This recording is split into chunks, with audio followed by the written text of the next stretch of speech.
I love it. Okay. It says live, so we should be live. Hello, everybody. Welcome to another interview with founders, entrepreneurs, salespeople. And this is Winning the Buy-In. All right. My name is Abu Sofian, and we have our guest today who is no mystery to people. Yes. Okay. So today I'm going to talk to Joshua Chan, the founder of Ergotune, and they Yeah. scaled their business to 15 million revenue in 4 years. There's a lot I want to unpack. There's a lot that is in this conversation that I hope we don't get from your previous interviews because we want to know more tactical. We want to know more about you. So let's just start with saying, hey, hi, Joshua. Welcome to the conversation. What's up? Let's go. I'm ready. Grill me, man. Grill me. That,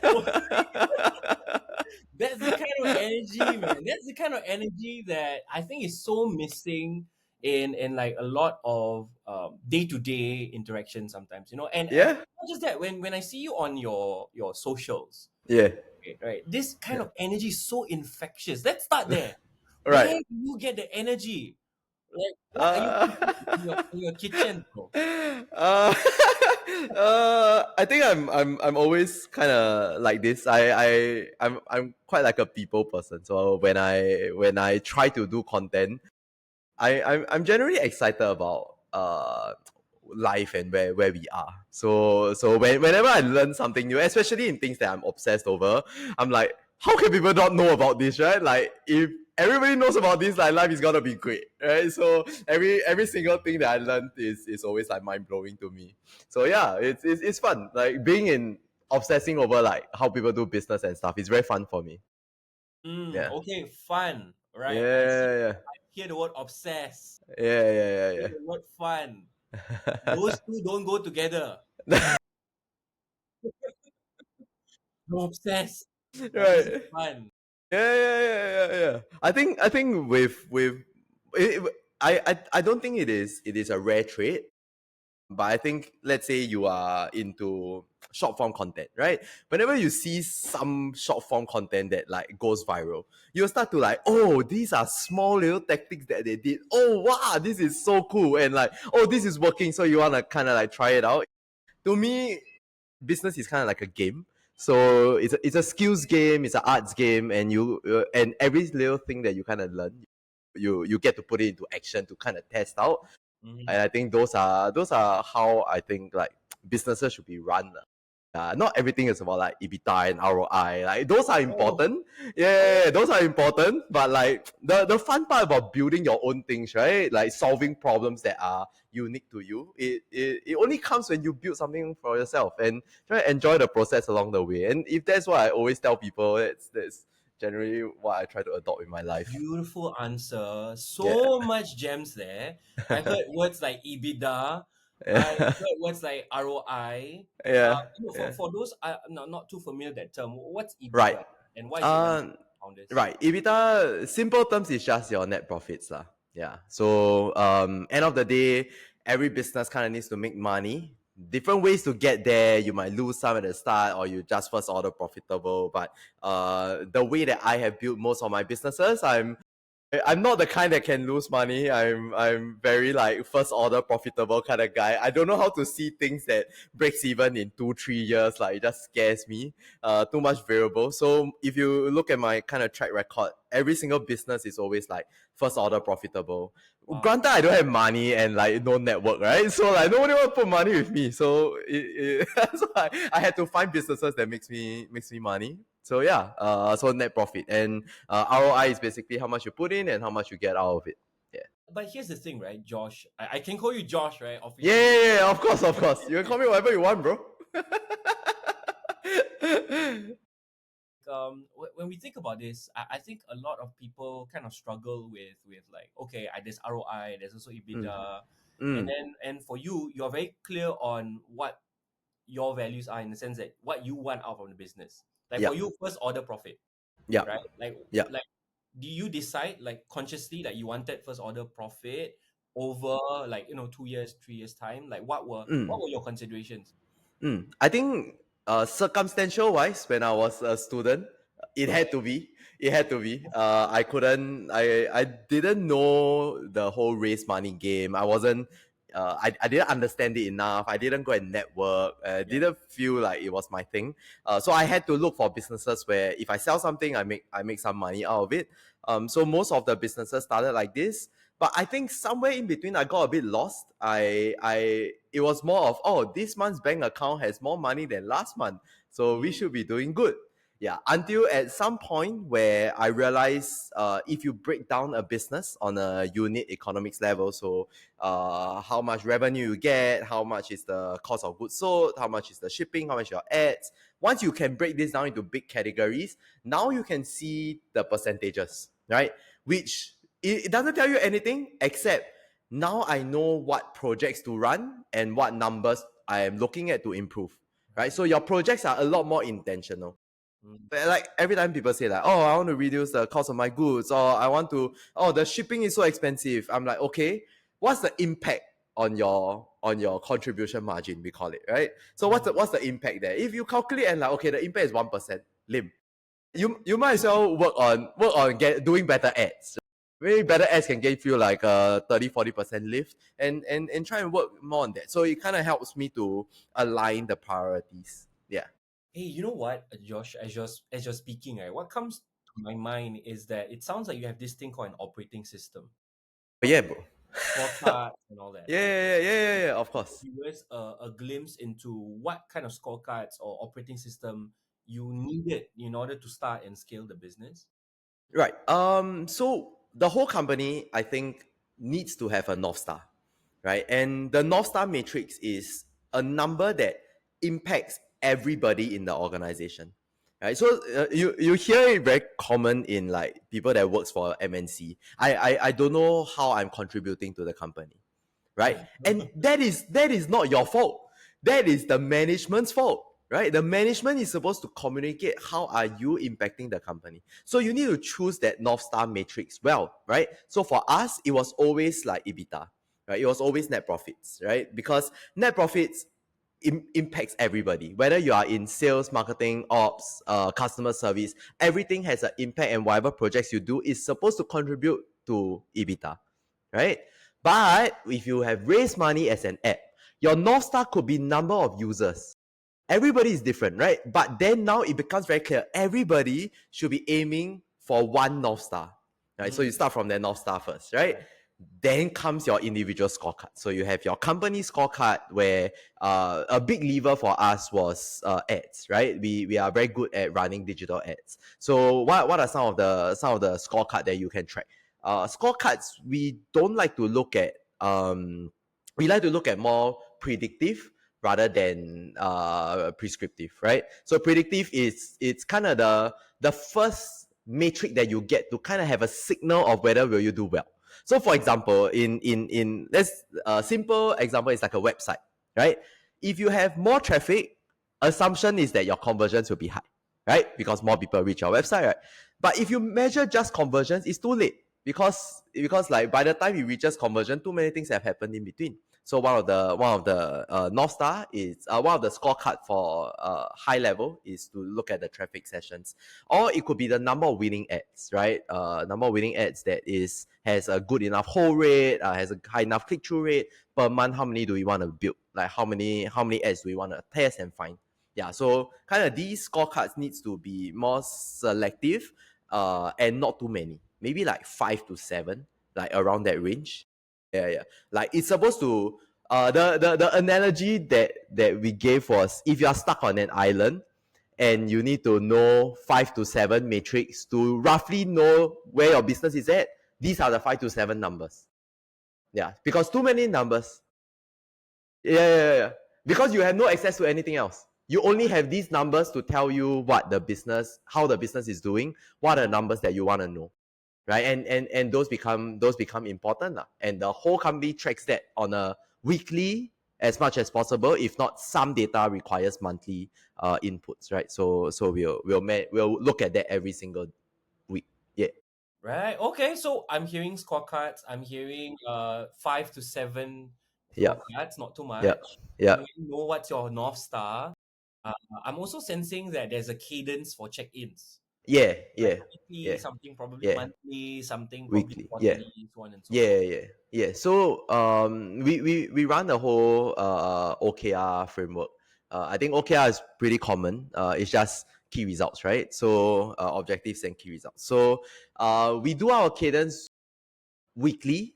Weekly, we have a 1.5 hours meeting where we look at just the core numbers and kind of the challenges and obstacles. So Yeah. we kind of choose the most important stuff to discuss and we cap it. So we kept the time because we believe that if you spend the time wisely, you work on the more critical problems. Yeah, so that's how we kind of do it. Scorecards wise, some of it requires weekly or monthly numbers. Yeah, but every 3 months, at the size that we are at, every 3 months we would relook at where our key results are going, whether is it time to shift, right? Because I think one of the things on why shifting is needed is, let's say you're building a business, right? Your goal is 10 million this year. You have 1,001 ways to get to 10 million this year, Mm-hmm. right? What you are doing in your daily, weekly, and monthly tasks is to have tests on which path will help you to get there, right? Nobody know what that path is, right? But the important thing is, if you commit to a path, the whole freaking team commits together. If not, you'll get nowhere, right? So yeah. So after the cadence of when to change it is entirely up to you. When to kill a project or when to continue doubling down. But that's how generally we think about business. A lot of it is about testing. Yeah, A lot testing of and it failing. testing Yeah, and feeling. That's beautiful. yeah, I think yeah. obviously if you're in the tech space, iteration is nothing new for you, but it's definitely Mm. something bread and butter Yeah, that everybody will think about. yeah, Now we're getting a little bit too ahead of yeah, ourselves. I yeah. wanna zoom back to you. Okay, so that's Okay, a bit of the company kind of right. be tactical here Yeah, and there. But I want to go yeah. back to Joshua as a person. Okay.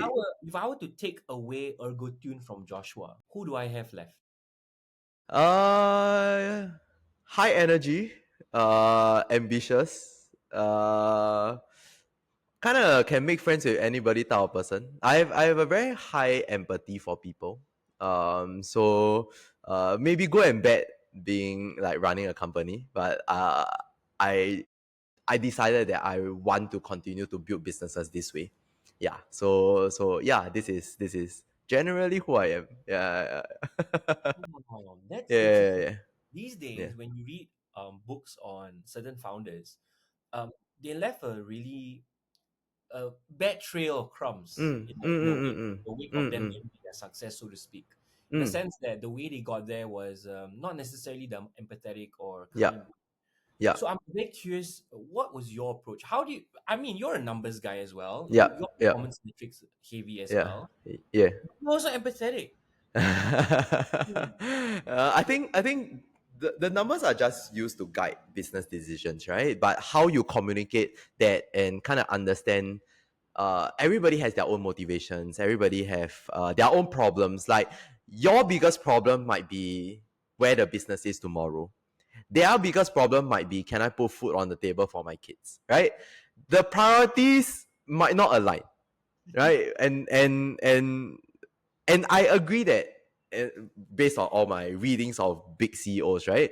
These type, if you have too much empathy, it's difficult to scale a company. It is true.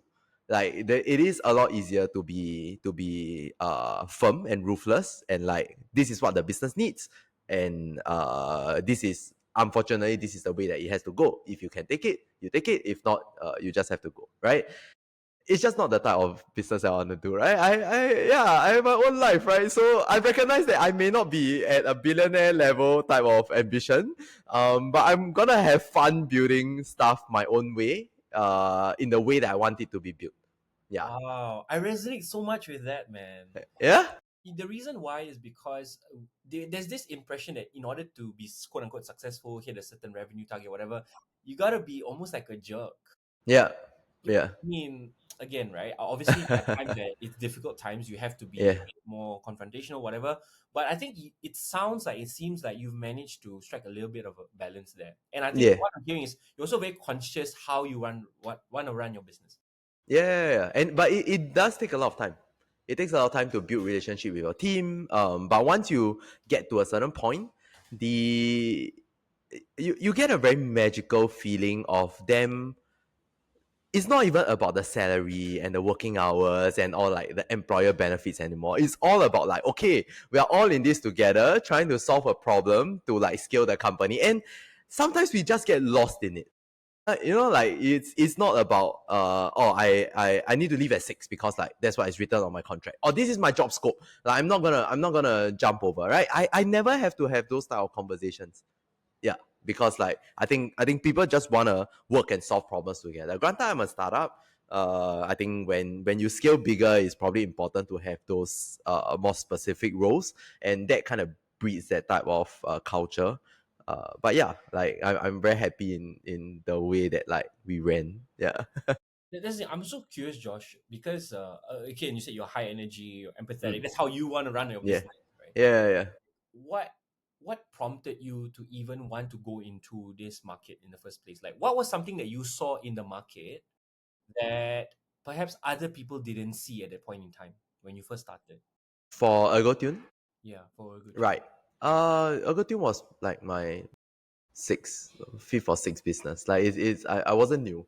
Like I was already testing stuff out, right? And I think every single test was I kind of learned something. Whether is it I don't like doing this type of work, whether I didn't find traction in it, but or like in terms of running a business, kind of the micro skills that you need to learn, and I just failed at those, right?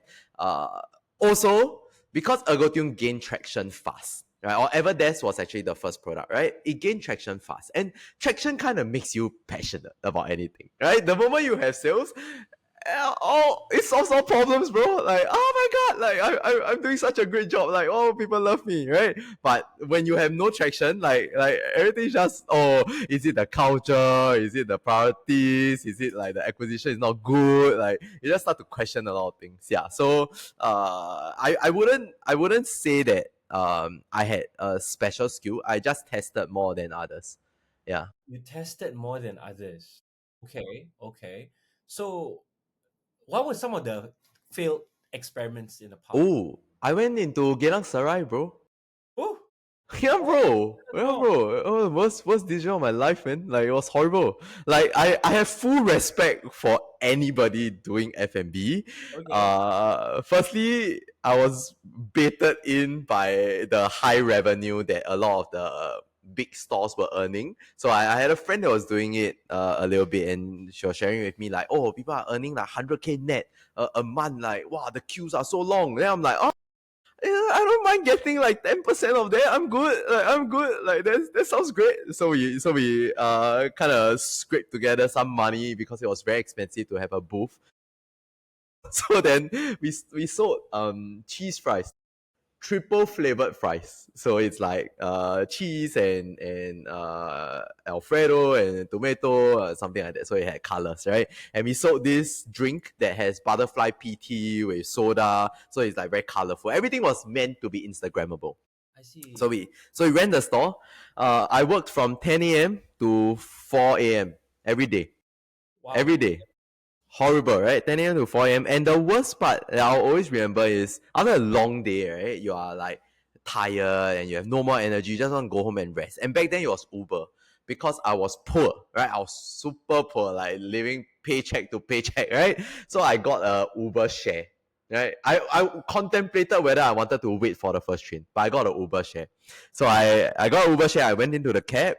The cab driver would wind down the window after like 2 minutes in because like I was so smelly. Like it was horrible.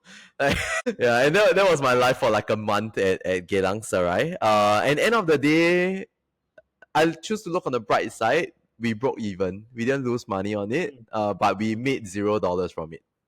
Like almost to a T. Almost to an order away from like losing money. Like that was how much we So that was fun. Uh, sometimes I'll go back get Sarai and just to buy things to support people. But I'm like, wow, so glad I'm not you. Well, shout out to the taxi driver who Yeah, yeah.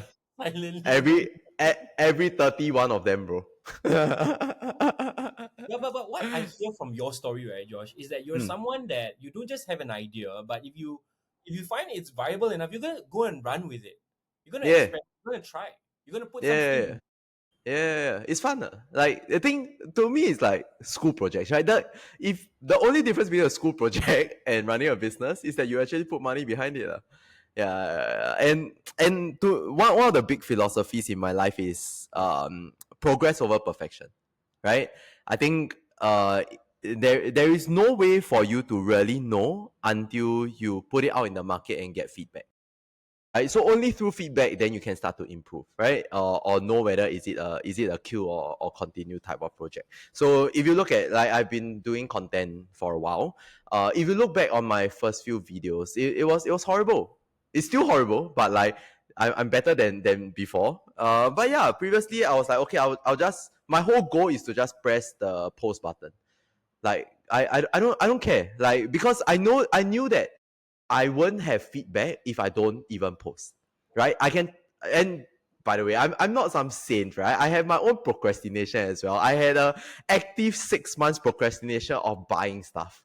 So that's what I call active procrastination. I bought the mics, I bought the lights, I bought the cameras, I bought the SD cards, I bought everything. I did everything Wow. except filming. Right? And you hear this in a lot of people, right? You're very excited. Oh, you want to go to the gym, you buy the Lululemon clothes, you sign the membership, and like you plan out your whole schedule, you do everything except actually going, right? So at some point I decided, okay, how do I make this easy, right? Why am I willing to sacrifice? I'm willing to sacrifice the quality. I don't mind not looking at the views. I don't mind not looking at the analytics. I just want to get comfortable to post. That's all I wanted. And in the first maybe 70 videos, that's all I did. I took 30 minutes to film, edit, and post. And if you go and look back at all my videos, even till today, it's still the same. Like, I'll film, I'll just whack whatever that I think, and I'll just cut out dead spaces. I put in AI captions and I just post. Like, I don't even like look through it. There's not much editing. But yeah, like with this, I've learned a few things, at least from my content, right? I've learned that breaking down business models is interesting to people. Never knew. I thought I was the only idiot that cared about it, right? So I was like, oh yeah, maybe sometimes I should do more about this. So every time I buy something new, I'll think, oh, is there a new sales tactic that I don't know of? Is there a strategy that they are using? And people buy into my stupid obsession. So then, like, those videos kind of do well. Yeah. So if I never posted, I'll never learn the feedback. Right. I saw that video you did when you were at Mummy's Market. Oh Your wife. yeah. Then you did a dissection, and you also dissected one of the vacuum cleaners. Yeah. That's how we first started Yeah. getting in touch, right? Yeah. Because this is kind of the what we do as well, right? For us as a company, Mm, we also kind of dissect this. We try to right. teach this as well. But I love Right. your analysis of it because you Right. you made it so relatable. Right? Like Yeah. how do Right. we Right. Right. share with us a little Yeah. bit more? Like what were some of those like sales tactics or even something tactical, right? That gets people to buy more of the stuff. Like it could be something Mm, related to Ergotune, it could be something that you've had experience with. What are some of the right. tactics you do that has worked? Ah. For the most part, there are a lot of different sales strategies, right? But most of your offline sales strategies and online sales strategies has an overlap. So, for example, you always start with the problem, right? You never start with the solution, right? People don't buy a solution; people buy the problem. So you kind of need to check in with the person or make them realize themselves that they have this problem, right? So in offline you kind of talk about your let's say you talk about the vacuum, right? Oh, don't you feel that after you vacuum your house is still very dusty? Oh yeah, bro, I feel it, right? Oh, because at least for that particular vacuum they said that the enemy was a filtered vacuum, right? Because the air needs to pass out from the back and micro dust comes out, right? That then if you buy into that hypothesis, you'll buy into the product. For e-com, it's the same when you run a social ad, right? So let's say Ergotune. In the first maybe 0 to 7, 8 million, we were running based on back pain, right? It was a chair that could fit into any body size. The whole idea is that the chair is supposed to fit you. You are not supposed to fit the chair.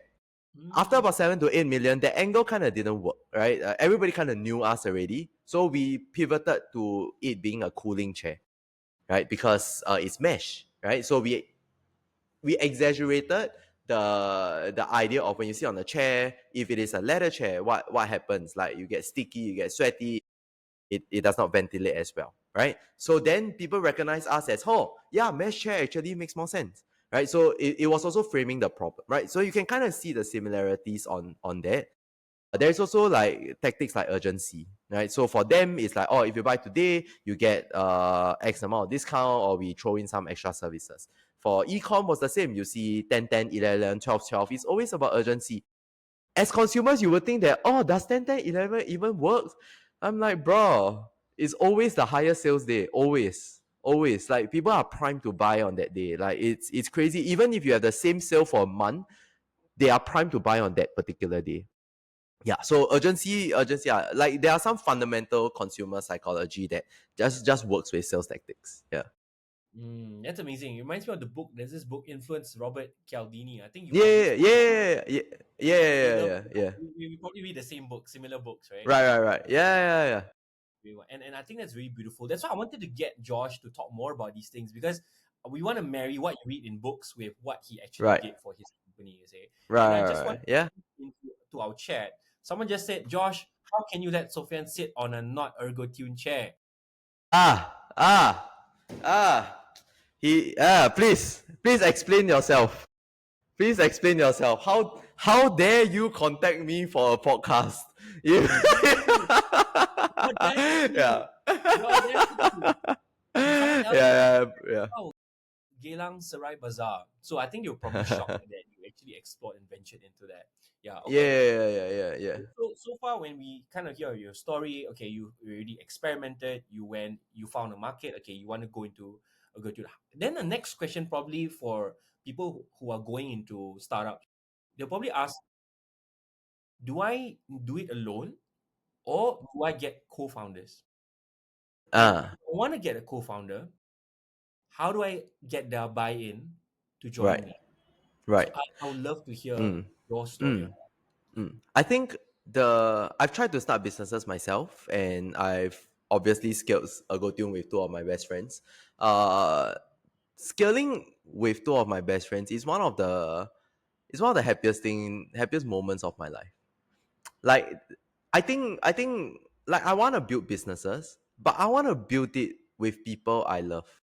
I think it creates a different memory. You know, even my initial core team that joined me, they are like my long term friends already. Like we went through deep shit together. Like there are people that I like, and we kind of build things together. So that's not the main topic, but in terms of choosing a co-founder, firstly, as a solopreneur, it is the upside is you have ultimate control. Right? You have control over everything. Right? You spend lesser mental headspace trying to navigate co-founder relationships, yeah. equity, and what the direction of the company should be. Right? But it's incredibly lonely. Okay. Right? You feel that you're always fighting on your own, and nobody understands your pain. Right? The other part about having co-founders, I think there is a. I was incredibly lucky. They were my poly friends, right? We all wanted to build a business. We did not know our working style. On hindsight, I can share why I think it worked out for us. Firstly, we were never pigeonholed into doing things. It was always okay. Who is free at this point in time? We need this. Figure out. And I think that constant figuring out helps to build trust, because you know that the other person will get it figured out, right? So for example, I run the ops, the customer service, the product in Ergotune, right? It was never my job. My job was to build a website, right?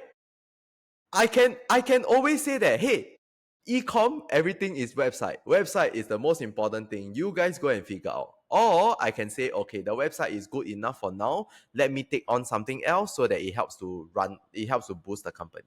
Right? So I think being able to have that type of synergy was beautiful for us. Second was the ability to have hard conversations. when it surfaces. I think that is very hard. I'm inclined to say that it is an Asian culture. We are a little bit more conflict avoidant. So having somebody who dares to have that, even bring up that hard conversation was very challenging. But we had one guy, didn't care, right? This is what the business needs. This is what we need to talk about, right? Hey, you are slacking off. As a co-founder, you are slacking off. Please buck up. Then okay, you are right? So it takes somebody to ask the hard questions, and it takes humility for everybody else to kind of agree that like, hey, I'm not pulling my own weight, right? So I think that kind of made everything worked out beautifully. Of course, life stage is one thing. We were all in similar life stages. There wasn't one that you had a kid, I am dating. Like we were all dating, right? Or like breaking up and like just going through shit, right? Like there's no big liabilities, which is a plus point, right? If you need to take care of the bills for your families, like worry about the day to day, you make very different decisions. Yeah, Mm. yeah, Wow. Okay. So there's a lot to unpack there. yeah, Like yeah, yeah, yeah. it's like, okay, firstly, life stages, similar life stages, but more importantly, the ability to call out Mm, someone that's your best friend yeah, and not pulling their weight, so to speak, yeah, yeah, yeah, business. And yeah, no grudges, It's like, okay, yeah. this is part of the business. Mm, It's very beautiful the way they explained it. yeah, easy to say, hard to execute. Sure, for Hard, sure. hard, hard to execute. Like, yeah. I'm still having troubles like raising it up, but I think my co-founder Damon, him being him, gave me that permission to do it.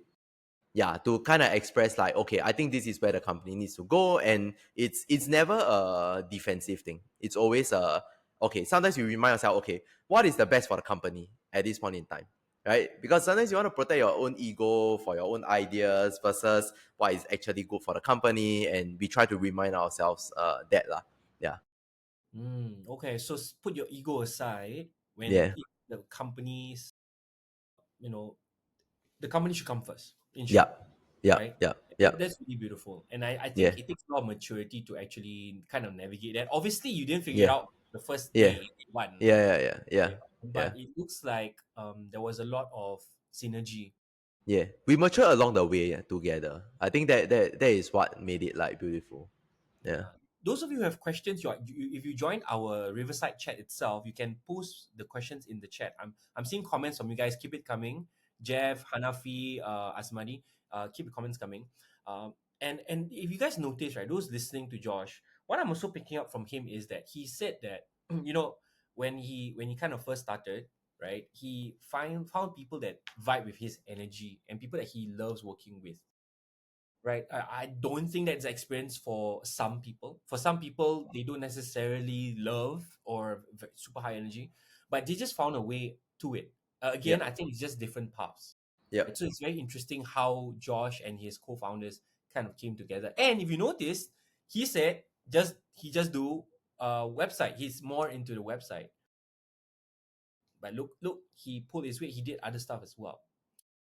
So a lot of lessons to unpack from being a founder here. Yeah. Okay, so let's go a little bit. Maybe we cover tactical, a little bit about you, a little bit about your co-founders. So let's say I've already started my company. Okay, Mm, now I want to launch. I mm, want to launch. Do you have any advice for startups, businesses, entrepreneurs who either want to launch features or they want to launch products or services? What's your philosophy on how to launch? right. Um, it's a difficult question, but I think I will start with your what we call your PPP, Okay. your people problem product, Oh, right? okay. One person, one problem, one product, right? If you cannot even clearly write that down, you don't know who you are selling to. So the whole idea is, okay, I want to sell to people with back pain, work long hours in office, maybe in their 30s to 40s, right? Males, whatever. Second, the problem, they need to have back pain. The solution, Ergotune. Why does it solve that problem? Because why does other chairs not work, right? It all stems kind of from who your target audience is, the problem that you're solving for, and how your solution kind of helps to solve that problem. So once you kind of have that, you can then start your go-to-market, right? I assume you have not launched yet. You want to start your go-to-market. I can only speak from an e-com perspective. I'm pretty sure from a tech perspective, there's other ways to do it. But I think right now, a lot of things in e-com at the start is a waiting game. You wait for your supplier, you wait for things to be produced, you wait for your websites to be up, like a lot of waiting game, right? In my opinion, the current biggest edge in running a business to go to market is to start doing content. You start doing content in the problem that you are trying to solve for, right? So take, for example, I want to launch scissors. I want to launch a brand new scissors. I will start to find content on what are the problems with the current scissors market. Why are they not good? Why are they good? Are they hurting people? Are they not hurting people? I've tested 100 different scissors. What's the problem with all of them? All these type of content to kind of position you as the expert to solve that problem. By the time your product reaches, you will have accumulate some fans who buys into your problem and be like, hey, where's the product? Right? Aha! Then it's like, ta-da! Brand new scissors that cost $60, right? So that's how I kind of think about the more useful way to go to market now. And it is useful in two aspects. One, I think there's a higher inclination right now to buy from founders rather than to buy from brands, right? I'm not even that sure about what Tesla fully encompass, but I buy because it's Elon Musk, right? I so having your face out there, oh, it's very difficult and camera shy and all these things. Like if you wanna do anything it takes to get your business off the ground, I think this is the easy edge. The second thing is because of the launch of short form videos, the ability to go viral depends on one singular piece of good content, right? It could make or break your whole business, right? So knowing that fact, knowing that right now you still have that edge at this particular point in time, because every single point in time you have a different edge, right? This particular point in time, that is gonna be your edge. If you don't milk this now, at some point these are gonna be lost, and it's gonna be more difficult to exit that whole Nike phase. Yeah, Right. So I'm hearing content. Go heavy content. on content and talk about the problems. Talk Always. about the problems. Always. Okay, Yeah. okay. Okay, I want to riff off a little bit from what you said. Then we go into the question. There was someone just sent a Yep. question in. Yep. So based on what Josh is saying, I'm sensing that for founders out there listening, or if you could be a marketing agency even, right? Before we launch anything, I guess the supply and demand side, we're looking at the demand generation first, because a lot of times I notice the problems that I work with is people create the thing and nobody wants it. There's no demand for it. So when you talk about content, now there's a demand because now people are lining up and then they're asking Josh about his $60 Yeah. scissors Yep. Yep. because he spoke You're about scissors generating for. demand. Yeah. Yeah. Yeah. As in the like when it comes to demand generation, there is your bottom funnel, top funnel, middle funnel type of whole strategy and the way to think about it, right? But without going into those details, like just get comfortable with doing content, knowing that if it hits the lottery ticket of your short form video, you can take that and run ads and you'll be printing money. Like printing. Like it's mad. Indeed. Yeah, yeah, Indeed, yeah, indeed. Interesting you mentioned printing money, because before I met entrepreneurs who are functioning at your yeah. level, right? I always thought it was a very haphazard way of making money. Right. But one day I actually met an entrepreneur. His business runs 50 million revenue. I asked him, how do you do Mm, what you do? And he mm, said he has this thing called an operating system. He knows which yep, levers to pull. And when I yep, talk to you, Josh, you're saying the yep. exact same thing. Printing Yeah, money, how to push things yeah, out. So again, yeah, right? This is yeah, this is yeah, gold, guys. By the way, this yeah. kind of stuff, I wish business school taught. Okay, anyway, let's show it on the stream. Someone asked the question: Right. Has Joshua That's so embarked on? cool. It's so cool, right? Has Yeah, Joshua embarked on yeah, Series A fundraising for his companies? If yes, share some thoughts on how to appeal to investors. Okay, yeah. Yeah, I have never raised funds before. But I do have friends that have raised and I have invested in a few companies. So I can kind of share with you um how at least how they think about it, right? And kind of the common pitfalls that most people fall into. Firstly, if you want to raise funds, the conversion for even getting a first meeting is incredibly low. So just because you reach out to 2 or 3 investors and they reject you is nothing. If you take a website traffic, for example, if you get a 3% conversion, your website is flying. As an e-com store, you are flying. 3%, that means you reach out to 100 people, 3 people kind of buy.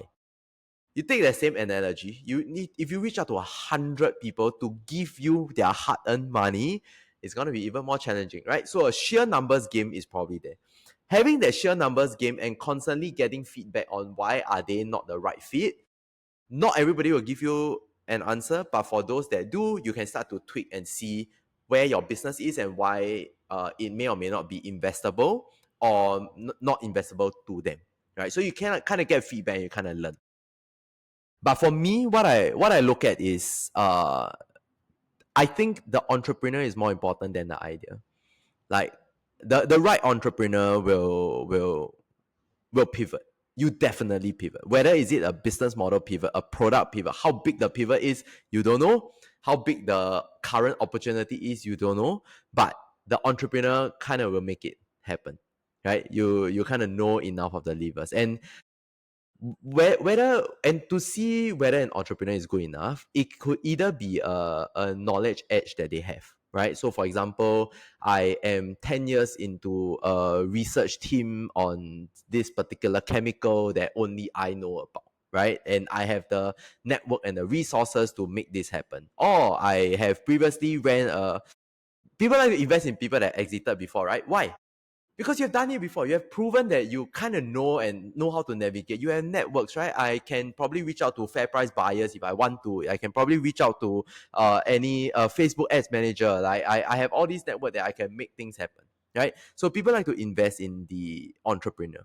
Your ability to show that you have those capabilities, whether things that you have done before or right now when you are running the business, how you decide when to pivot is going to be very important because it shows people that you are not attached to this idea, you are attached to making the business work.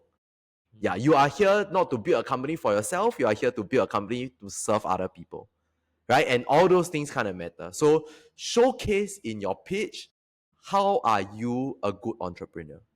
What are the difficult decisions that you make? Yeah. Mm. Yeah. It sounds like it's proof over promise, Yeah. Yeah. where you show your track record, portfolio, and people. And what I'm also getting from Josh is investors invest in the person first, Yeah. For right? sure. For sure. For sure. Yeah. When you are small, you have nothing. You have That's nothing. You have yeah. how do you? Okay, so when you're small, you have nothing, right? So if let's say this person does not have the proof yet, what's your advice? What's your take on someone that I? Go start selling. Go start selling. Why are you taking other people's money to kind of improve your own market? Right? Why you cannot go door knock? You cannot go and door knock at the right people with the right problems that will benefit from a solution. And even if you were to do it yourself as a founder, you cannot even sell. Like you cannot even show me that you have the ability to sell it on your own. What makes you think I'll put my hard-earned money with you? Right? What have you tested in order for you to prove to me that this hypothesis is not working? Hmm. Right. Yeah. So I think you kind of need to showcase that, right? It's not that you want to find somebody rich that will just like put money in. They're not stupid, right? Like they also want to put their bets on the right horses, right?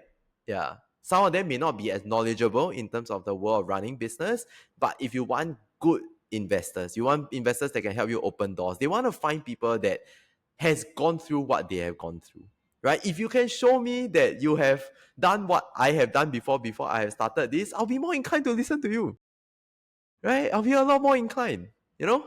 Yeah. Guys, these are trade secrets, by the way, because sometimes we want to reach out to entrepreneurs, we want to reach out to celebrities or influencers, right? The way to do it is to do the work upfront first. Yeah. Do your homework and then go up to someone like Josh and say, "Hey, Josh, I did X over the last 6 months and I got X ROI and this result." You have something to offer him, rather than you go up to him empty. So he's telling you the trade secrets of how you go get those networks and contacts. Yeah. Super important, okay?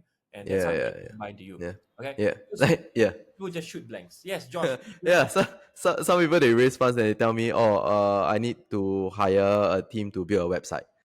I'm like, bro, have you even tried? No, like for real, like have you even tried? Like have you even turned on? Like do you even know what's a domain? Like do you even know how to like? It's Googleable answers.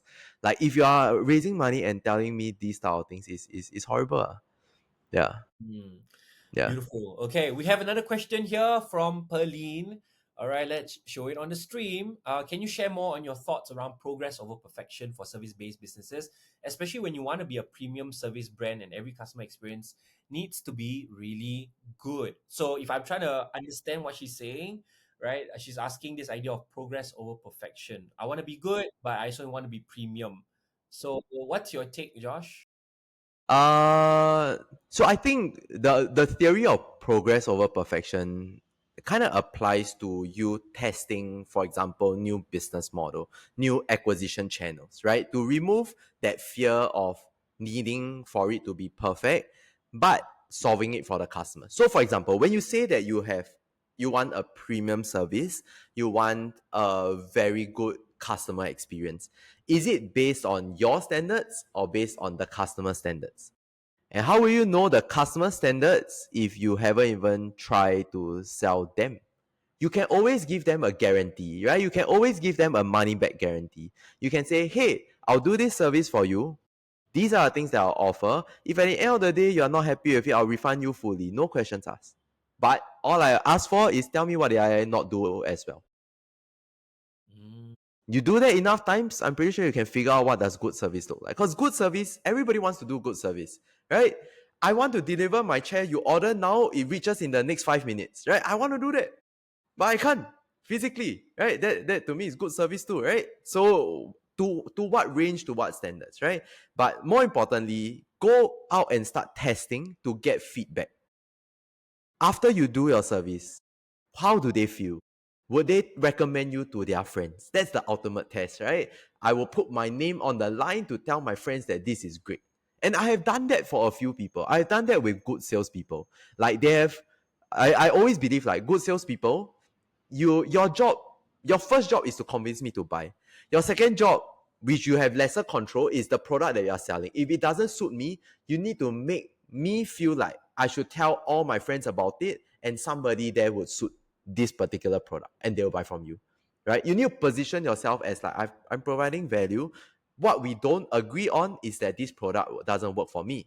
Doesn't mean that this product doesn't work for my friends, right? So like you kind of want to figure out what does that mean to you. Once again, the whole idea behind progress over perfection is don't overanalyze, don't overthink, start selling and figure things out along the way. Always be getting feedback. Always be getting feedback.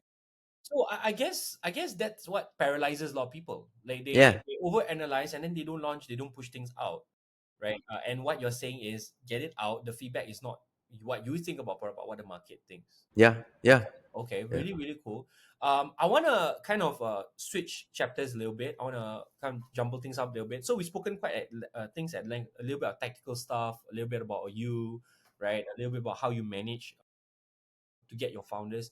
I want to talk a little bit, and we spoke about clients as well. So I want to talk more in terms of partnerships. Okay, as a founder yourself, I'm very sure you've had to work with many stakeholders, and partners being one of them. Right? Mm, You can probably name your partners if you want to. It's up to you. yep. But the point here I'm trying to get at is that what's your take on how you get the buy-in for partners to want to work with you, to want to support you, to want to share Mm, about your product? mm. And could you share a used case, if any? Right. By partners, I think there is a wide range. It could be from our key suppliers to people that are helping us to sell. Right. You work with another brand. Um, I'm more inclined to share with you more on the supplier side because I think there are a lot of misconceptions about suppliers. Right. So take for example, if let's say you are buying products from this particular supplier, right? You want to reduce your cost of goods sold, right? So the most no brainer thing is, hey, Mr. Tan, can you reduce the cost from $100 to $50? Why would they do it? Why would they do it? Right? But you are not giving them an opportunity to have some form of win. If there is a regular worker, he will never be able to take this to go and tell his boss. He will never be able to get his promotion that he wanted to. So I always try to find creative ways to win. So for example, I can say that, hey, you can keep it at the same price, but can you manufacture and store for me there? So now what do you save? You save on one, storage cost in Singapore. Second, the lead time for you to get products in, which then means you can do just in time, which saves your cash flow. And that can be calculated into a monetary value to the amount of money that you save. Is it a win-win? Yes, because to them it's hard. I've secured this amount of products, but I try to help you together, right? I got so much space there. Space is also not needed. I'll just chuck it one side, bro. Tell me when you need it. Right? Now there's a win-win. Right? If you want to negotiate lower costs, right? Can you say that, hey, now we are buying 500 chairs every order. If I buy 100 chairs, how much can you reduce by? Right? Give them something to work with, right? Give them something to bring to their boss to say that, hey, this guy is gonna double their production. Can we do something together with them? Right? They also want your business, what? Right? They just don't want to be the only one that is losing, right? So I always try to find creative ways for both of us to win together. Yeah, and there are always creative ways. There are always creative ways. Guys, what he said is gold. I wanna backtrack a little bit. If you notice his question that he asked, right? He said, "Oh, if I were to buy 100, then how much can you lower the price at?" It's what we call in sales an assumptive close. You assume, you put that seed that they will lower the price. It's just a matter of how much. Yeah. Yeah. It's a very powerful question, and you see, Josh Yeah. is a practitioner of this. But it begs the question, Josh. What's your take on negotiation skills? It looks like you've had, of course, your own fair share of negotiating. How did you learn it, and what's your recommendation of how we can? What are the different Right. ways to negotiate in your Right. view? Mm. I think real tactical stuff you can read about it. But I think I try to lean towards my own superpower, which is I can connect with people, and I kind of position it as I want to help you win together. These are my struggles, right? And the way that I build relationships with my supplier is I would say not a lot of people do it.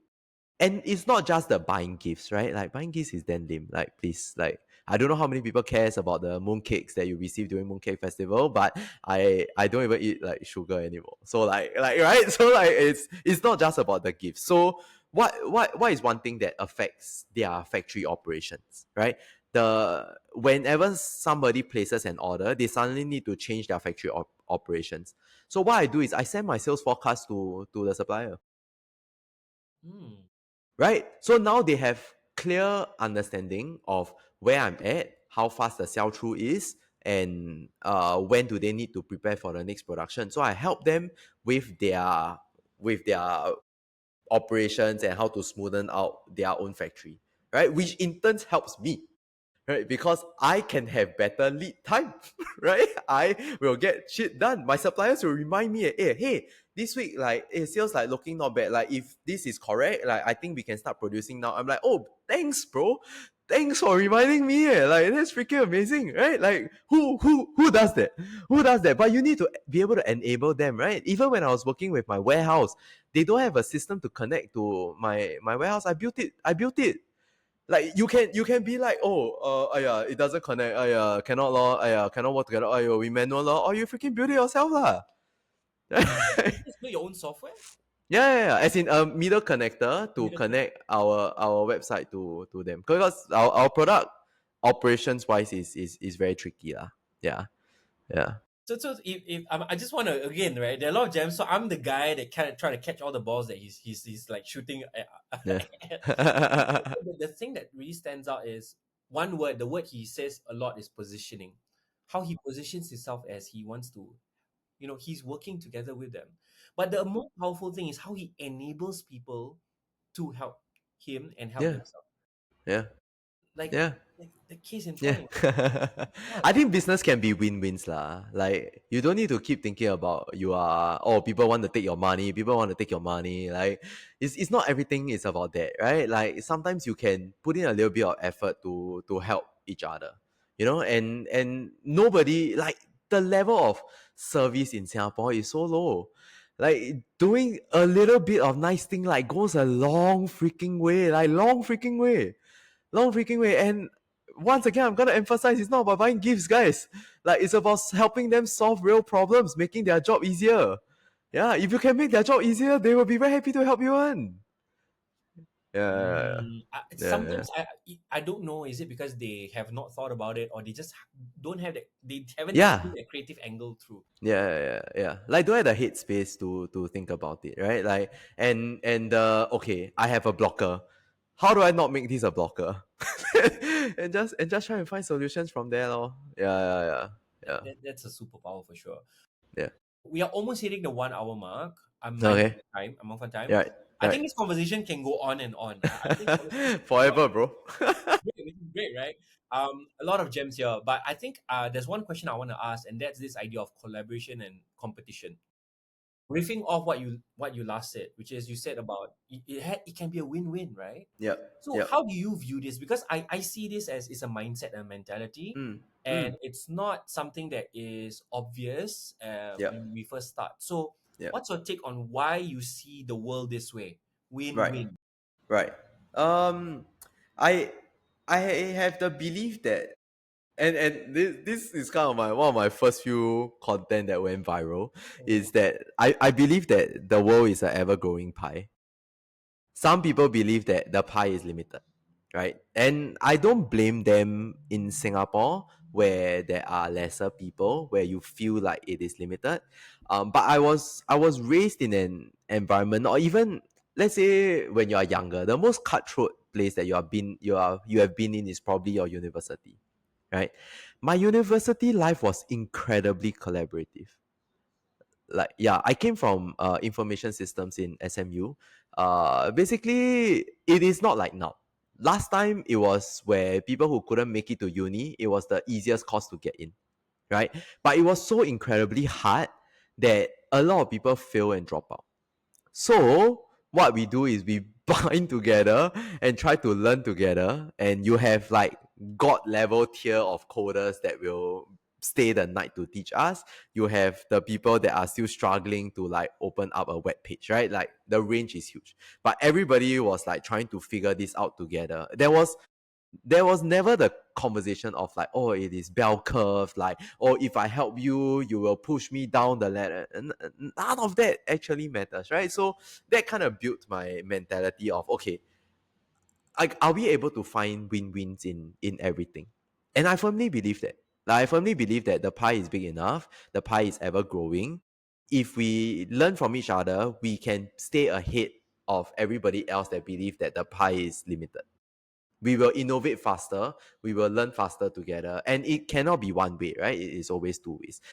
And the beautiful thing about e-commerce and like the e-commerce sellers in Singapore is, on some level, I fundamentally believe that it is the same as my university. Yeah, like they are I think it's just a very hard business. So like products are very hard, right? And when we bind together, you kind of trauma bond a bit, you complain about the same things, and we are very open to share a lot of the learnings that we have.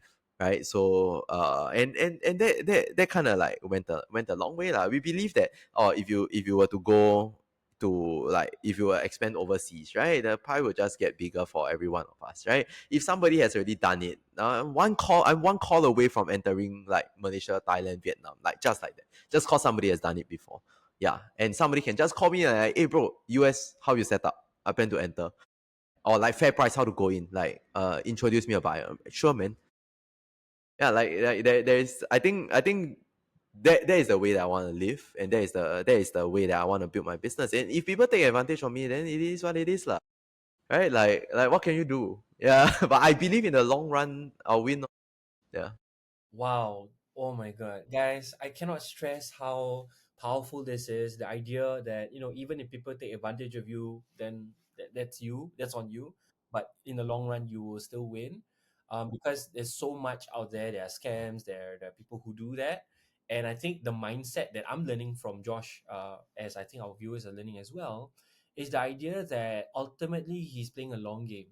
And ultimately, he's I even want to use the word sincere. You know, I want to use, to Right. me it's a very sacred word, like the idea of Right. sincerity. But you know, in a business perspective, I think in more long term, it's also more, you know, more tactical. It's also more collaborative. It's also more synergistic. Yeah. Beautiful, beautiful Yeah. Yeah. insights. Yeah. I wanna build things on my own terms. Yeah, like I think that is a difficult thing to do because sometimes it caps how big you can be.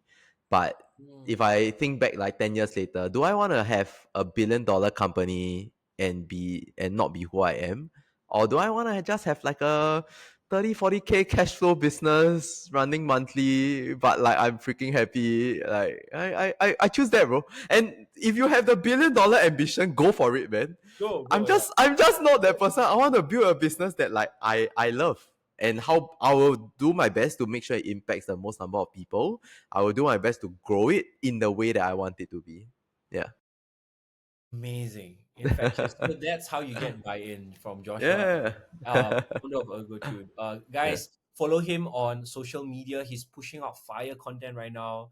It's amazing. Follow him on social media. And you know, Josh, any plug you wanna bring in here? Yeah. So I am building a vetted community. It is called Second Surface. So that's the next thing I'm obsessed over. As you can tell, I'm a very community kind of guy. I like to meet people, and in my head is how do I build a business where I can gather so many people that has the same mentality as me, right? Ambitious, want to build things, want us to do inner work.